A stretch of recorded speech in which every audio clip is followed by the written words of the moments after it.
Hey guys, it's Green Zephyr. Lately, I've been seeing a lot of hate towards Jurassic World in general, and of course, Fallen Kingdom and Jurassic Park 3.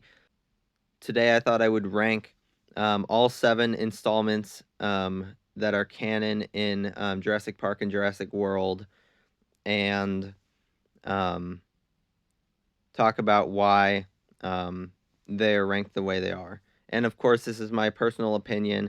Yours can obviously be different, and who knows, you might not like mine at all, which I'm guessing the majority of you don't care for my opinion because it is drastically different than pretty much everyone.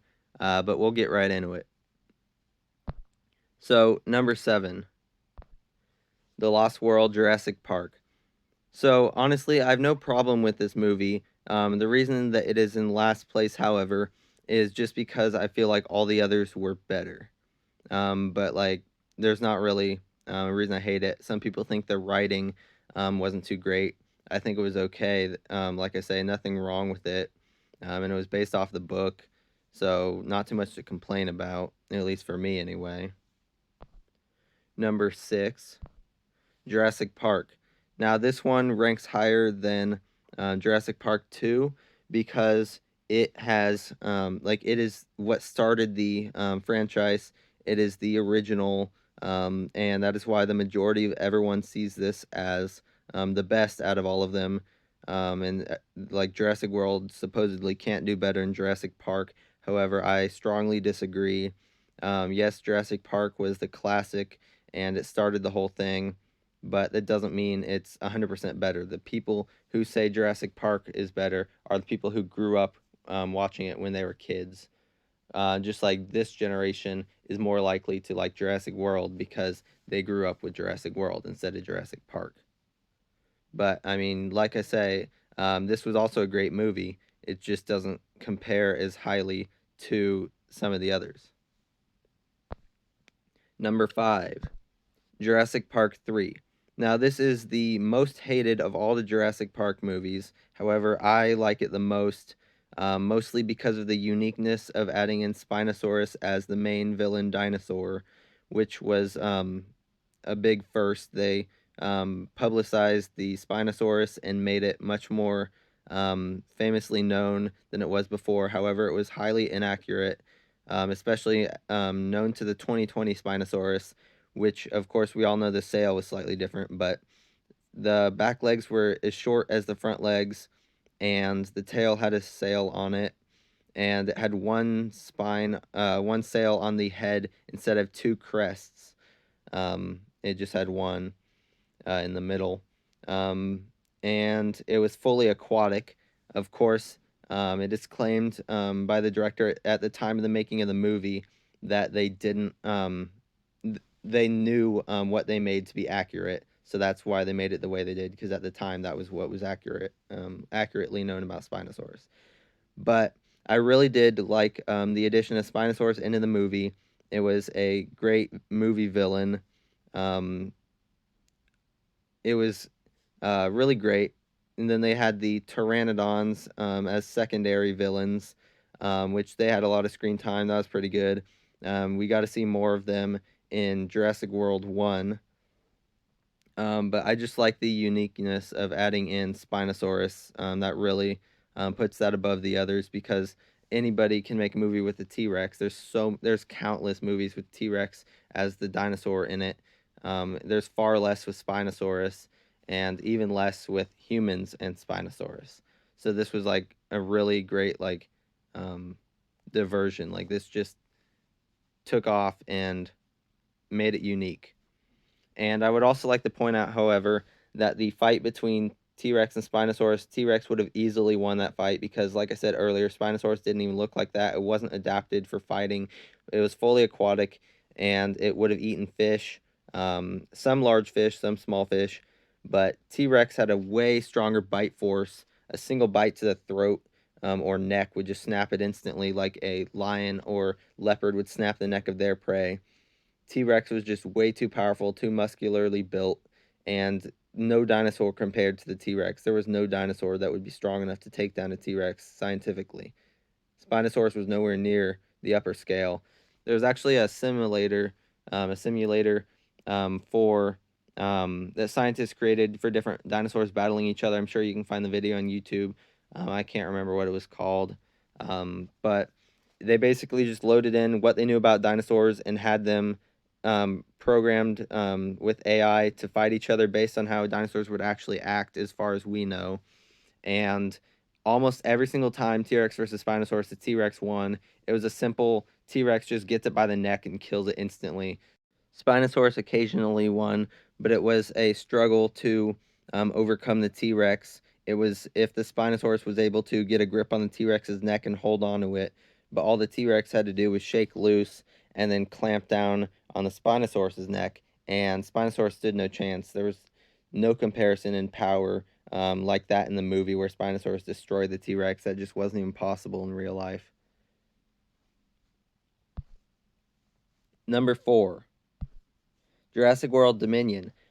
Without even seeing the movie, the trailer alone puts it better than all the Jurassic Park films. The trailer is amazing.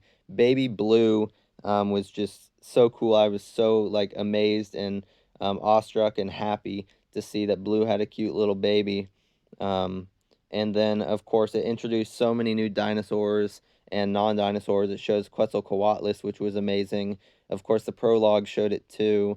So it's introducing tons of new dinosaurs that have never been before seen in one of these Jurassic Park or Jurassic World films, and that's really awesome. Also, by now, the Mosasaurus is probably over 300 feet long, considering that it doubled in time in 3 years from Jurassic World 1 to Jurassic World 2. So it is massive now. And then we have just how the trailer was set up. That made it look amazing. Even like people can say, "Oh, you can't judge it based on the trailer." But like if I didn't even get to see the movie, like if all that was released was a trailer and then the movie was scrapped, like trailer is amazing. I love that. It was iconic. It put together everything nicely, and we have the prologue as well to look back at what seems like a nature documentary with dinosaurs, and that was also well structured. People were saying that they want them to just make nature documentaries like that, just with that design, that quality, stuff like that. And once again, the T-Rex versus Giganotosaurus fight. Same thing with Spinosaurus. T-Rex destroys Giganotosaurus. It was stronger built and more powerful. And then there's the fact that Giganotosaurus was barely even larger than T-Rex, and some sources say it wasn't even as large. They were honestly about the same size, both about 40 feet long at maximum size. Giganotosaurus may have been a little bit bigger at times, but it's definitely not the largest carnivorous dinosaur. Spinosaurus was way larger. Number 3, Jurassic World Fallen Kingdom. So this movie is rated as probably the worst out of all of them, and they say it's because of the writing and the script.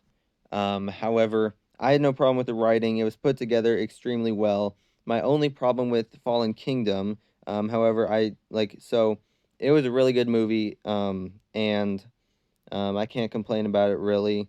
It I certainly liked it more than the Jurassic Park movies. Indoraptor was a nice addition. It was pretty cool. And my only complaint is that the plot makes no sense. So the writing is fine, but the plot is just no sense whatsoever. Like I understand that like the whole point was to capitalize on the dinosaurs and sell them for money, but there was no reason to save them from the island. There are literally seven islands with dinosaurs on them that are canon in the Jurassic Park universe. So we have the five deaths, and then we have Isla Nublar, and then we have Manticore Island. So that is 7 islands that have dinosaurs on them, and yet Isla Nublar is blowing up because of the volcano. And oh no, we have to go save all the dinosaurs, as many as we can, or else they'll go extinct again. I don't think so. Sure, there may have been some unique dinosaurs on the island.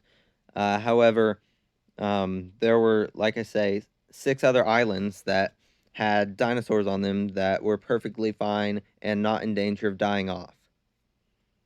But other than that massive plot hole, where they didn't even need to save the dinosaurs. The movie was fine, and they wanted to just include more of the story with the Indominus, like go past it and show off the new hybrid Indoraptor, which worked out.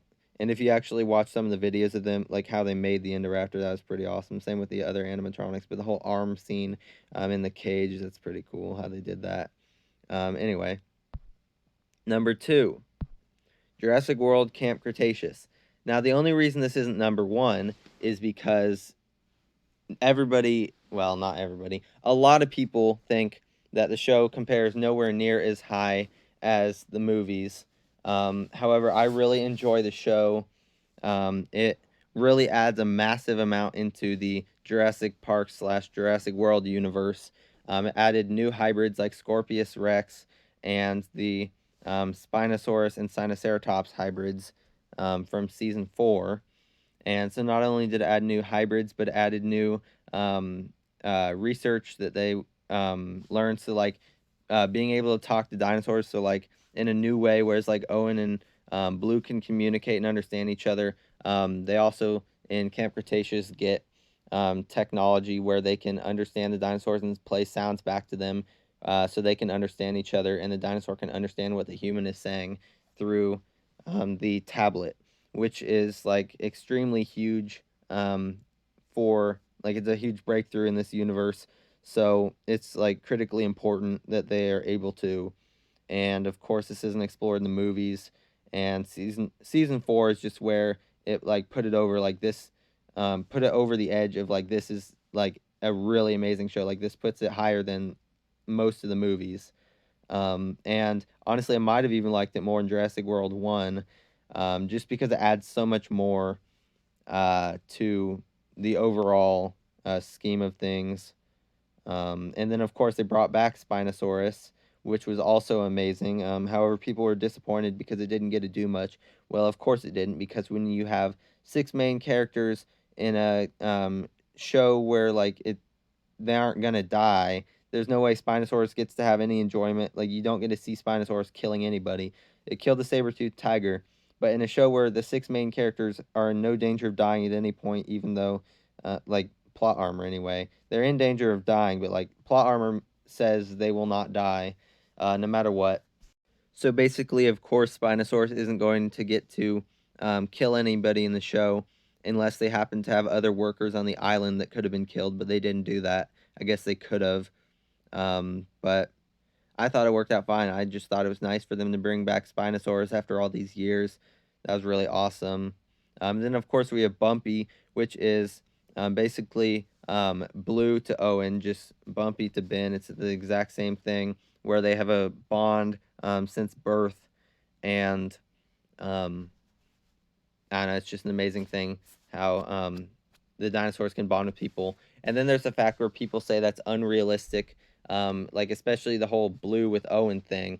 The majority of people say it's not possible for a raptor to bond with a human because like I don't know, it's just a killing machine, or oh, it's a dinosaur. They don't have like emotion, whatever. Anyway, that is highly false.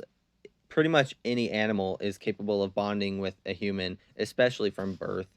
But even reptiles who maybe you wouldn't assume, but like I've seen bonds of people with king cobras who the king cobra never gets pissed off and attacks a person. You can just hold them freely. They don't attack you or whatever.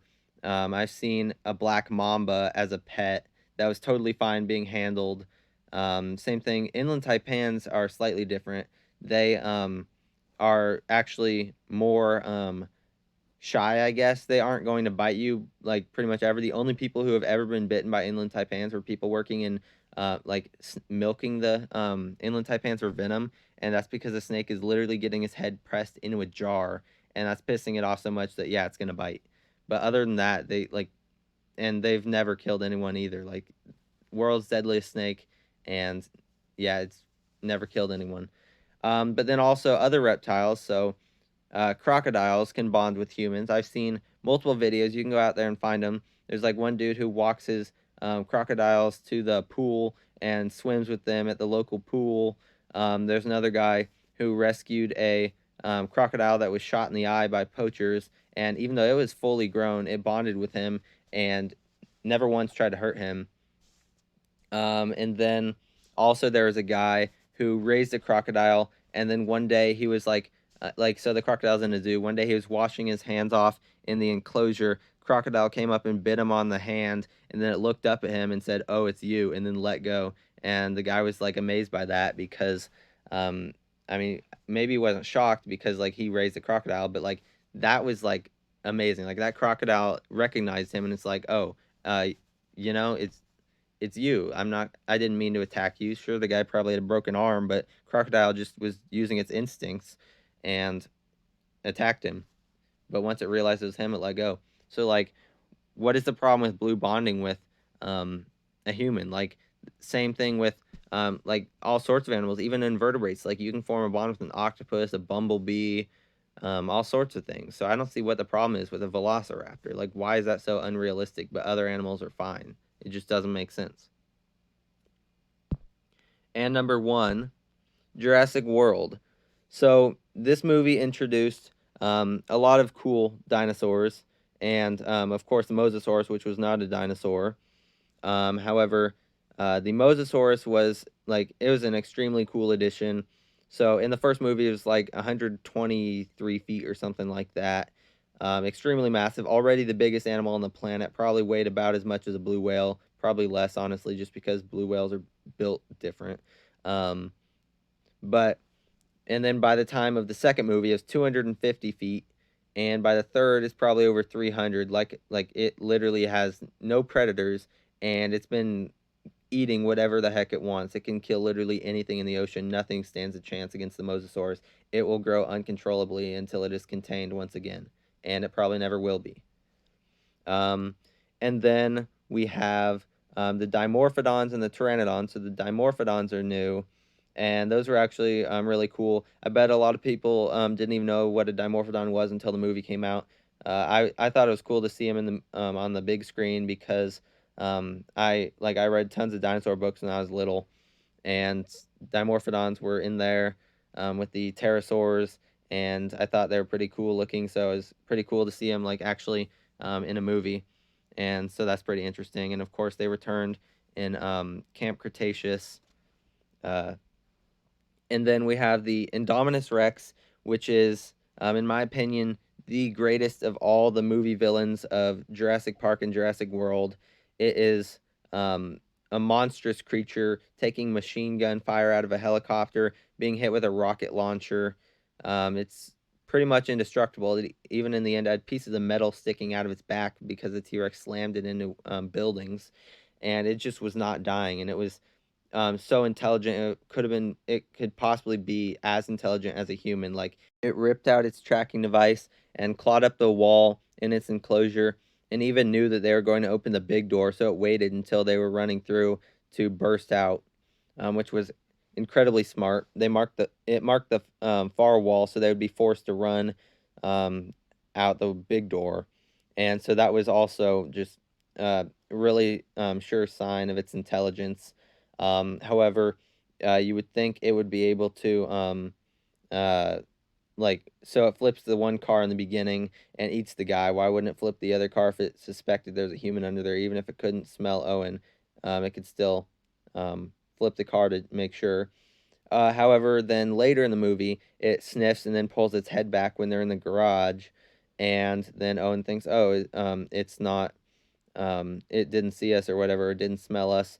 However, it did that as a joke, kind of, because then it immediately shoved the Jeep forward and slammed it into the wall, which could have crushed Owen. Once again, showing its intelligence. It tricked them into thinking that it didn't sense them there and then pretended to leave. And then it totally just showed that it was smarter than that. It knew they were there because it had an extreme sense of smell, which they underestimate in the Jurassic Park and Jurassic World movies. Their sense of smell is way greater than what they show in the movies. They make it seem way lesser. However, that was not the case. They had really strong senses of smell.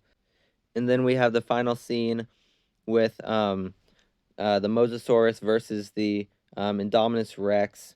So That was pretty cool, and you can see a size comparison there with the massive mosasaurus, the biggest animal to ever live, even though that wasn't accurate. But that mosasaurus is the biggest animal to ever live. The normal ones are like 50 feet or less, but that one's massive. And even though I had the movie spoiled for me with the mosasaurus killing the Indominus, I went to see it anyway. And even though, like, as I was watching, I totally forgot I even heard that until the end when it happened. I'm like, oh yeah, but it didn't ruin it for me. It was an amazing movie. I really enjoyed it. It's probably my favorite movie of all time. However, it could easily be replaced by Jurassic World Dominion, depending on how it goes. I've heard early rumors like 2 years ago that Owen dies in it, and if so, it won't be as great of a movie for me. However, I'm sure it will still be awesome, and especially with Blue and Baby Blue teaming up in Dominion, that will be pretty great. Um, then also in Jurassic World, we have the T Rex and um, Indominus fighting along with the three surviving raptors after Charlie got killed with a rocket launcher. Uh, and then if you watch my other video, it isn't like officially confirmed, but based on the evidence, like Echo survived. Echo never died. Um, just getting picked up like a crocodile picks up its babies and in the Indominus's mouth, just gently picks it up and throws it. If it wanted to kill Echo, it could have just straight up bit down or just swallowed her, chomped and swallowed, chewed her up, whatever. It did not. It just picked her up and threw her gently.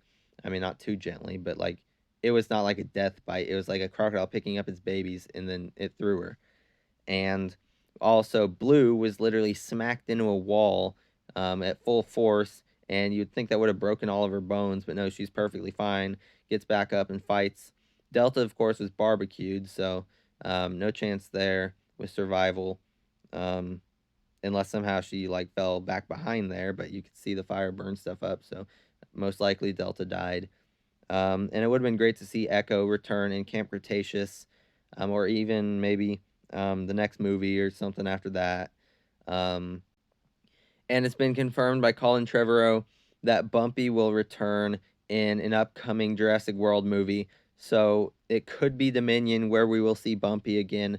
That'd be cool in live action.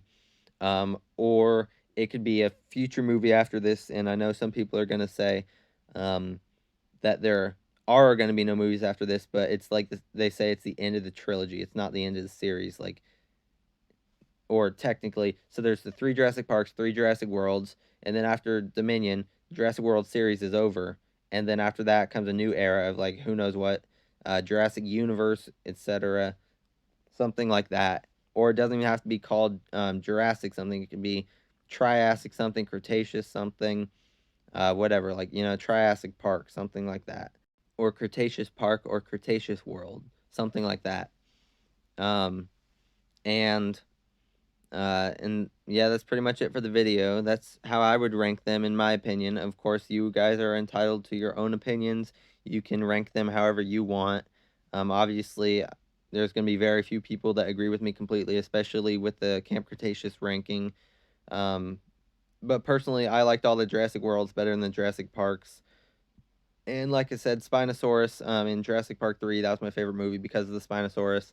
A lot of people say, yeah, the writing was lacking, but Spinosaurus itself made the movie worth it just because it was like such a big thing.